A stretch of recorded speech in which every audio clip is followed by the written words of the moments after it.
Paano ba natin ma-achieve yung ganito ka-creamy at kalambot na ice cream? Kaya kung interesado ka, tara samahan mo ako hanggang dulo dahil napaka-easy lang nito gawin. Sa recipe na ito, gagamit po tayo dito ng mangga. Mas masarap, mas matamis kung hinog na. Kung ayaw nyo naman ng mangga, pwede naman kayong gumamit dito kahit anong klaseng prutas na gusto nyo. Pero dahil paborito nga namin ng mangga, kaya ito lagi yung choice namin kapag gumagawa kami ng ice cream. Next naman, all-purpose cream sa chiller. Bali na chilled ko po ito overnight. And din ang gagawin po natin dito, ibibit lang po natin siya hanggang sa dumoble yung dami niya. Ma-share ko lang mga mi, ito yung sekreto para makagawa tayo ng malambot at napaka-creaming ice cream. Naglagay po ako dito ng 2 cups na whipping cream. Yes po, yung whipping cream po, yan po yung makakatulong para ma-achieve natin yung pagka-creamy at pagkalambot ng ating ice cream. Naglagay na rin pala ako dito ng 2 cans na condensed milk. Gumamit po ako ng mango flavor na condensed milk. And then binit ko siya ulit, tapos naglagay po ako dito ng food color na yellow. Optional lang po yung food color, pwede naman po kahit hindi na kayo maglagay. Next naman po, nilagay ko na yung mga mangga na kinayod ko kanina. So, ayan, itodo na natin yan. So, habang inilalagay ko po ito, matanong ko nga lang po pala, ano po ba yung pinaka-paborito nyong flavor ng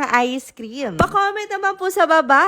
So, ito na mga mi, para makompleto yung ating pagkasarap-sarap na ice cream, maglalagay tayo dito ng graham crackers. Kaway-kaway sa mga mahilig sa graham crackers dyan, tulad ko.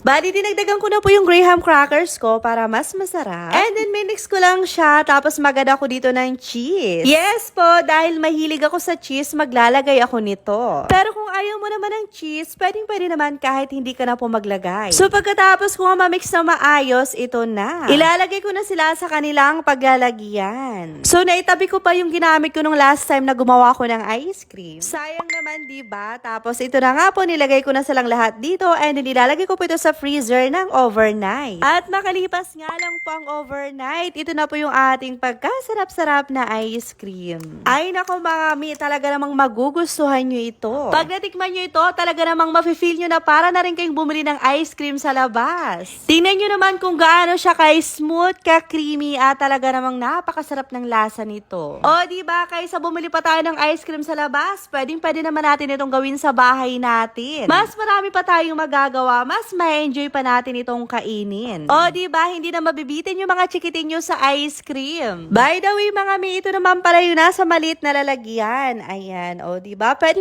nyo rin itong pang negosyo. Sa mga mamis dyan na mahilig sa extra income, naku mga mi, try nyo na ito. Mabenta ito, hindi lang sa mga bata dahil talaga namang napakainit na ng panahon natin.